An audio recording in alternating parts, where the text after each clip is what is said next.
He's a nice guy who finally got the girl. You should be happy for us, she said, leaving me for her best friend. So I disappeared without a word. 2 months later, she's isolated, monitored, and begging for a rescue I won't send. Hey viewers, before we move on to the video, please make sure to subscribe to the channel and hit the like button if you want to see more stories like this. Thanks. The first crack appeared on a Tuesday. It wasn't a quake, just a hairline fracture. So fine, I almost convinced myself I'd imagined it. Sarah was curled on the far end of our couch, her phone casting a bluish glow on her face. A smile played on her lips, the kind I hadn't seen directed at me in weeks. Mark is just so funny, she said, not looking up from the screen. He sent me this meme that totally sums up my entire creative block. It's like he's inside my head. I looked up from my book, the one about the hamster on the wheel. He sent that to me too this morning. Her smile didn't falter, but it tightened at the edges. Oh, well, it hits different when it's about art. You know, he gets the struggle. I went back to my book, the words blurring into a meaningless jumble. Mark? Always Mark. Sarah's childhood best friend. The perennial nice guy. The ever-present spectre in our relationship. His name was the punctuation to half our conversations. I tried to shake it off. I was the one living with her. I was the one she came home to. But a cold, small stone of doubt had settled in my gut. A flashback hit me sharp and unwelcome. Her birthday 3 months ago, I'd spent weeks planning it. A private dinner at that tiny Italian place she loved, followed by tickets to see that indie band she'd obsessed over for months. It was personal, thoughtful. Mark's gift arrived by courier at 1000 a.m. A massive extravagant bouquet of exotic flowers and a necklace from a designer I knew she followed but could never afford. The card read, "For the most incredible woman I know, never stop shining. M." She'd spent the day posting pictures of the flowers, tagging him, her captions filled with exclamation point. Best friend ever. He just gets me. Our intimate dinner felt like an afterthought that night. The band's music, a dull roar behind the glow of her phone screen as she texted him her thanks. The memory was still a fresh bruise when the real blow landed a week later. We were in the kitchen, me washing dishes, her leaning against the counter, scrolling. Ugh, my portfolio website is such a mess, she sighed. A dramatic, world-weary sound. I need a complete overhaul. I can take a look this weekend, I offered. I'm pretty decent with that stuff. We can build something clean together. She waved a dismissive hand. No, it's okay. Mark already offered. He said it's the least he can do to support my artistic journey. She said the last 2 words with a faux pretentious air, but her eyes were sincere. He's got a real eye for design. It's going to be amazing. That was the pebble that started the avalanche. I put the plate down carefully, my hands wet and pruned. Sarah, we need to talk about Mark. She finally looked up from her phone, her expression a mask of impatient confusion. What about him? It's just, he's always here. Physically, digitally. It feels like he's the third person in this relationship sometimes. Her face hardened instantly. The warmth vanished, replaced by a chilling defensiveness. Leo, come on, don't be that guy. It's so unattractive. What guy? The guy who wants to feel like his girlfriend's first choice. Mark is a nice guy, she said, as if that phrase explained and excused everything. He's my best friend. He's been in my life since I was 7. He's my person. If you can't accept that, maybe you're not as secure as I thought you were. She shook her head, a gesture of profound disappointment aimed directly at me. He's harmless. Why are you so threatened by him? There it was, the masterstroke. My legitimate feeling of being sidelined was neatly repackaged and handed back to me as my own personal failing. My insecurity. My problem? I felt the argument rising in my throat. The list of times he'd coincidentally dropped by the inside jokes, I was excluded from the way her whole demeanor brightened when his name popped up on her screen. But I saw it in her eyes. Any evidence I presented would just be further proof of my paranoia. I was being gaslit and the lamp was held by the nice guy. I just nodded, my jaw clenched so tight it ached. Right, harmless. I turned back to the sink. The silence between us now thick and heavy. The fracture was no longer hairline. It was a chasm, and standing on the other side of it wasn't just Sarah. It was Sarah and Mark. A united front against my unreasonable jealousy. She'd chosen her side, and for the first time she'd said it out loud. She just hadn't used the words yet. That would come later. The crack became a canyon 2 Thursdays later. I was supposed to be in San Jose until Friday afternoon wrapping up a client presentation, but we'd nailed it a day early. The client was ecstatic, and my boss told us to take an early flight home, a bonus Friday. I thought about texting Sarah, but an impulse took hold. I'd surprise her. Pick up her favorite Thai food. Maybe some flowers from the corner stall, simple, real flowers, not whatever exotic arrangement Mark's credit card could conjure. The Uber pulled up to our apartment building just after 7:00 p.m. The evening was warm, and the city had that golden hour glow that usually made me feel lucky to be alive. I felt a genuine flicker of excitement. Maybe we could reconnect. Maybe I'd been wrong. Maybe I could find a way to be more secure. Then I saw it. Parked directly under our living room window in the spot I usually fought for on weekends was Mark's obnoxiously pristine canary yellow Jeep Wrangler. The stone in my gut turned to lead. My key felt cold in my hand. The Typhoon suddenly smelled greasy and sickening. The walk up the 3 flights of stairs was the longest of my life. Each step was a hammer blow to my hope. I didn't hear anything from the hallway. No laughter, no music, just a dead, ominous silence. I slid my key into the lock as quietly as I could, the click echoing like a gunshot in the quiet hall. I pushed the door open. The scene was domestic, but all wrong. 2 wine glasses sat on the coffee table, one with lipstick on the rim. The takeout containers weren't Thai. They were from the overpriced sushi place Mark loved. And on the couch, sitting just a little too close for just friends, were Sarah and Mark. They weren't tangled up. They weren't even touching, but the intimacy in the space between them was a physical thing. She was curled towards him, her body language an open book he was reading. He was leaning in a smug, knowing smile on his face that vanished the second he saw me. Sarah's head snapped around. Her eyes went wide, not with guilt, but with annoyance. Like I was a parent who caught her past curfew. Leo, what are you doing home? The bag of Thai food slipped from my numb fingers, hitting the floor with a soft, pathetic thud. Finished early. My voice sounded like it belonged to someone else. Mark had the decency to look uncomfortable. He straightened up, running a hand through his hair. Hey man, we were just going over Sarah's new website design. I didn't even look at him. My eyes were locked on Sarah. His car's been here since last night. Sarah Mrs. Gable in 2B Waters, her plants at 7:00 a.m. She saw it. She asked me if we had a visitor. The lie died on her lips. The annoyance in her eyes hardened into something colder, more defiant. She looked from me to Mark and then back as if weighing her options. She didn't choose me. Okay, fine. She let out a long sigh as if I were the one being unreasonable. It just happened, Leo. What just happened? The room tilted. What just happened? This? She gestured vaguely between her and Mark. Us. It was inevitable. He knows me. He knows all of me. Our history. You could never understand it. He's loved me since we were kids. Each word was a precise surgical cut. Mark puffed out his chest slightly. A glint of triumph in his eyes. He'd won. I stared at her, waiting for the punchline, for the just kidding, for anything that would make this nightmare make sense. Nothing came. So all that talk, I said, my voice dangerously quiet, that he's like a brother, that you're being insecure, the nice guy. That was all just... It was the truth, she insisted, but her eyes flickered. But feelings change. They evolved. He's been my rock through everything while you were just here. Present. Stable. She said the word like it was a disease. Mark couldn't help himself. He put a possessive hand on her knee. It's okay, babe. He was never going to get it. Sarah placed her hand over his. A united front. She looked back at me, and she delivered the kill shot. It wasn't shouted. It was stated with a calm, breathtaking cruelty. He's a nice guy who finally got the girl. You should be happy for us. After all, he sacrificed for me, waiting in the wings all this time. He deserves this. He deserves to be happy. The air left my lungs. I looked at this woman I had loved, shared a home with, planned a future with. I saw a stranger, a selfish, cruel stranger who had just reduced our entire relationship to a supporting role in Mark's grand romantic narrative. The anger, the hurt, the betrayal, it all rose in a scorching wave. And for a second, I thought I would scream. I thought I would throw something. I thought I would beg, but I didn't. I looked from her smug, entitled face to Mark's victorious grin, and a profound, icy calm washed over me. The storm wasn't gone. It was just frozen solid.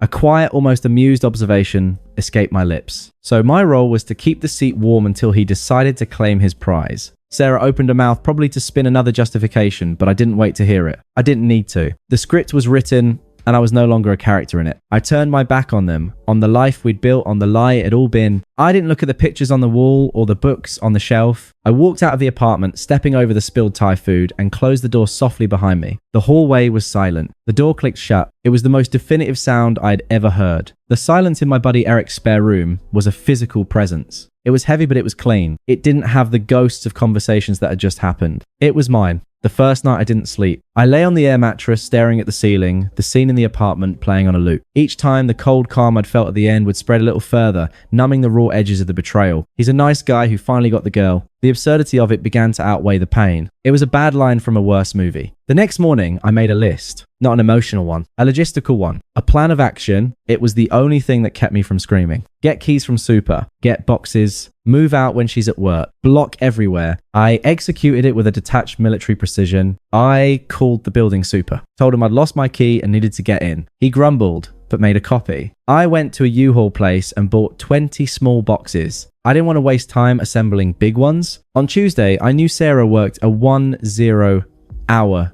shift at the design firm. I took the day off. I walked into the apartment at 9:15 a.m. It was exactly as I'd left it. The 2 wine glasses still on the table, the sushi containers in the trash. The Thai food I dropped was still on the floor, by the door, a greasy stain on the wood. I didn't pause. I didn't look at the photos on the mantle. I didn't sit on the couch where it had happened. I was a ghost methodically dismantling my own existence from the space. I took only what was unequivocally mine. My clothes, my books, my vinyl collection, my laptop, the set of professional knives my grandfather gave me. I left anything that was ours. The TV, the couch, the garish vase her mother gave us that we both hated. I left the bed. I wouldn't sleep in it again. The work was mechanical numbing. Each box taped shut was a door closing. By 2 p.m., my car was packed. The apartment looked largely the same, just emptier as if a roommate had moved out, not a fiance. I did one last walk through the bedroom, the bathroom. I stopped in the doorway of the living room. I took a single deep breath. I didn't feel sadness. I felt nothing. A vast, empty neutrality. I took my key off my ring. I walked to the kitchen counter and set it down. It made a final metallic click against the quartz. I walked out and didn't look back. In the car, I did step 4. I pulled out my phone, blocked her number, blocked her on Instagram, Facebook, WhatsApp. I didn't deactivate my accounts. I just removed her. I didn't make a grand statement. I just made myself disappear. Then I drove to Eric's, carried my boxes into the spare room and closed the door. The silence welcomed me back. It was my armor. The next few weeks were a blur of routine. I went to work. I answered, I'm fine, to the few concerned queries from mutual friends. I didn't offer details. I went to the gym every day, pushing my body until it was too tired to feel anything. I reconnected with friends Sarah had subtly pushed me away from. I didn't talk about her. We just played video games, drank beer, and existed. I was sitting with the unfairness. I was letting it wash over me without drowning in it. The pain was a tide, sometimes high, sometimes low. But I was learning to let it recede on its own without chasing it. I was learning the power of silence. It wasn't a void. It was a space I was filling with myself for the first time in years. The first crack in their perfect world came through a text from Jess, Sarah's oldest friend. After Mark, it was 3 weeks after I'd left. Jess: Hey Leo, haven't heard from you in a bit. Everything okay? Sarah's been quiet. I stared at the message. It felt like a probe. I didn't know what Sarah had told people. That I'd moved out in a jealous rage. Probably that the insecure boyfriend couldn't handle her finding true love with her soulmate. I typed back, careful, neutral, me. All good here, just needed some space. Hope she's well. The 3 dots appeared, disappeared, and appeared again for a long time. Jess: She's not. Mark is a lot. He never leaves her alone. Showed up at our lunch last week and just sat there scrolling through her phone. It was weird. I didn't respond. It wasn't my circus, not my monkeys. The phrase became my mantra, but the rumors kept coming, seeping through the cracks in the foundation of their new relationship. Eric heard from his girlfriend, who was in a group chat with some other women from Sarah's college. Dude, apparently the nice guy is a full-on warden. Eric said one night over pizza, got in a screaming match with some guy who complimented Sarah's hair at a bar last weekend, accused the guy of hitting on her. Sarah was mortified. Another week passed. Then a call from a number I didn't recognize. I let it go to voicemail. It was Tim, one of Sarah's co-workers, a genuinely good guy who I'd always liked. Leo: Hey man. Listen, this is probably way out of line, but I'm a little worried. Sarah missed 2 deadlines this week. She never does that and she looks tired.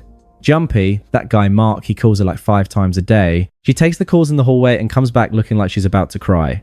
I don't know what happened with you guys and it's none of my business, but I just thought you should know. Hope you're good, man. The picture was becoming horrifyingly clear. The nice guy wasn't nice. He was needy, insecure, possessive. His entire identity had been built around waiting for her. And now that he had her, the fear of losing her was turning him toxic. He wasn't her soulmate. He was her jailer. He was isolating her, monitoring her, draining the vibrant, independent woman I'd fallen for right out of her. The history she'd valued so much wasn't a foundation. It was a chain, and he was pulling it tighter and tighter. I felt a sickening twist in my stomach. Not jealousy, not a desire to have her back. It was pity mixed with a dark, cold sense of vindication. She had chosen chaos disguised as passion. She had chosen a dictator over a partner. She had left a life of quiet respect for a gilded cage. And she was already hearing the lock click shut behind her. Karma wasn't a lightning bolt. It was a slow creeping frost, and it was freezing her world solid. And I was, for the first time, genuinely glad to be on the outside in the clean, quiet cold I had built for myself. The first attempt was almost laughable in its lack of originality. A text from a number with an area code I didn't recognize. Unknown number. Leo, it's Sarah.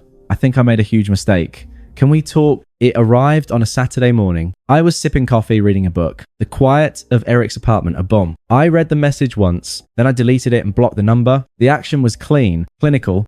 It required no thought. My peace was not a negotiation. A week later, my phone buzzed with a call from Carol D., Sarah's mother. I almost didn't answer, but a morbid curiosity and a shred of respect for the woman who had always been kind to me made me pick up. Leo, honey, it's Carol. Hi, Carol. My voice was flat, a neutral tone I'd been practicing. Leo, it's so awful. She launched in her voice a dramatic whisper. She's miserable. That Mark is a controlling little weasel. He monitors her texts. Can you believe it? She cries herself to sleep every night. She made a mistake. We all see that now, but you know her heart. You know how impulsive she can be. I said nothing. I let the silence on my end stretch, forcing her to fill it. You need to be the bigger man here, Leo. She'll listen to you. You were always the sensible one. You have to talk to her. She's throwing her life away. There it was. The summons. My role, even in exile, was to be the stabilizer, the fixer, the one who cleans up the mess so everyone else can stay comfortable. Carol, I said, my voice still calm, devoid of the sympathy she was fishing for. I'm sorry you're going through that. It sounds very stressful. But Sarah's choices are her own. I can't help you. There was a sharp intake of breath on the other end. This wasn't the script. I was supposed to sigh to say I know Carol to agree to be the sacrificial lamb for the sake of the family's equilibrium. But Leo, I hope things work out for her. Goodbye, Carol. I ended the call and blocked her. Number 2. The circle of silence around me tightened. It felt stronger. The third attempt was the mask fully coming off. It was late on a weeknight. The caller ID showed another unknown number, but I had a feeling. I answered saying nothing. A choked sob echoed down the line. Leo. Her voice was raw slurry. She'd been drinking. I remained silent. Why are you doing this to me? The plea turned sharp accusatory in the span of a second. How can you be so cruel? I said I was sorry. What more do you want? I need you. I could hear her breathing ragged and wet. The performance wasn't working and her frustration boiled over. Are you happy now? She shrieked, the sound grating against my ear. I'm suffering and you're just nothing. You're just as cold and emotionless as he is. You're both the same. There it was. The true colors blazing through the tears. It was never about remorse. It was about utility. I was a tool she needed, and I had the audacity to be unavailable. Her anger was the pure, undiluted rage of the entitled being denied. I didn't speak. I didn't hang up. I just held the phone, a silent witness to her unraveling, until she finally gasped a wet, furious curse and ended the call herself. I placed the phone back on the nightstand. The room was quiet again. I felt nothing. Not anger. Not satisfaction. Just a profound final confirmation that I had made the right choice. The last thread, whatever it was, had been severed. The email arrived 2 days later. The sender address was a jumble of letters and numbers. SD. Remember@gmail.com. A desperate secret channel crafted from a place of utter isolation. The subject line was blank. The body was a waterfall of text, a rambling, unpunctuated plea that swung between self-pity, blame-shifting, and abject desperation. Leo, I don't know if you'll get this. He checks everything. My phone, my emails, everything. This is the only way. I can't do this anymore. It's a prison. He isn't who I thought he was. He gets so angry. He says it's because he loves me too much. But it's scary. Leo, I'm scared. I have no one. He made me push everyone away. Just everyone. And I was so stupid. I thought it was passion, but it's just control. I think about you every day, about how safe I felt. How you never looked at me like I was a possession. You looked at me like I was a person. I made the worst mistake of my life. I need you to save me. Please just let me come home. I can't breathe here. Please. I read it once. Then I read it again slower. I looked for genuine accountability in the word vomit. I found only fear and a desperate desire to be rescued. I need you to save me. Not I want to fix what I broke. Not I understand what I did to you. She just wanted out of the cage she'd chosen, and I was the nearest exit. For a moment, the ghost of the old me stirred. The protector, the fixer, the guy who would have moved heaven and earth to ease her pain. But that guy had been dismantled box by box and left in an apartment with a key on the counter. I opened a new reply. My fingers hovered over the keys. The silence in my apartment was complete. This wasn't about anger. It wasn't about revenge. It was about drawing a line in the sand so deep and so permanent that not even her desperation could cross it. It was about protecting the peace I had fought for. I began to type. My responses were measured, calm, definitive. 2s.gmail.com. Subject re.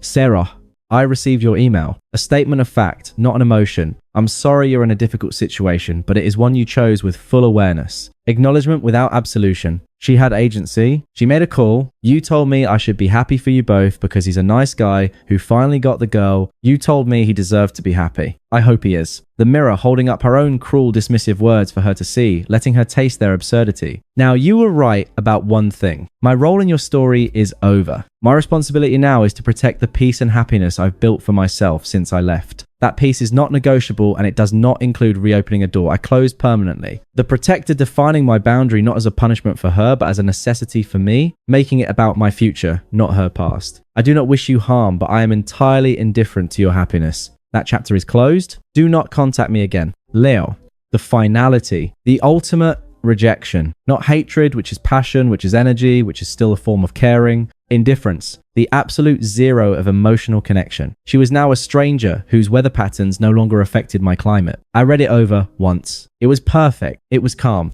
It was firm. It was a vault door closing. I hit send. Then I selected her email and dragged it to the trash. I emptied the trash folder. I stood up, walked to the kitchen and poured myself a glass of water. I looked out the window. They looked the same as they had 10 minutes ago, and yet everything was different. It was finally completely over. The silence in the room was no longer just an absence of sound. It was a presence, and it was entirely my own. Thanks for watching. Make sure to subscribe to the channel and hit the like button. What do you think about this story? Share it in the comments.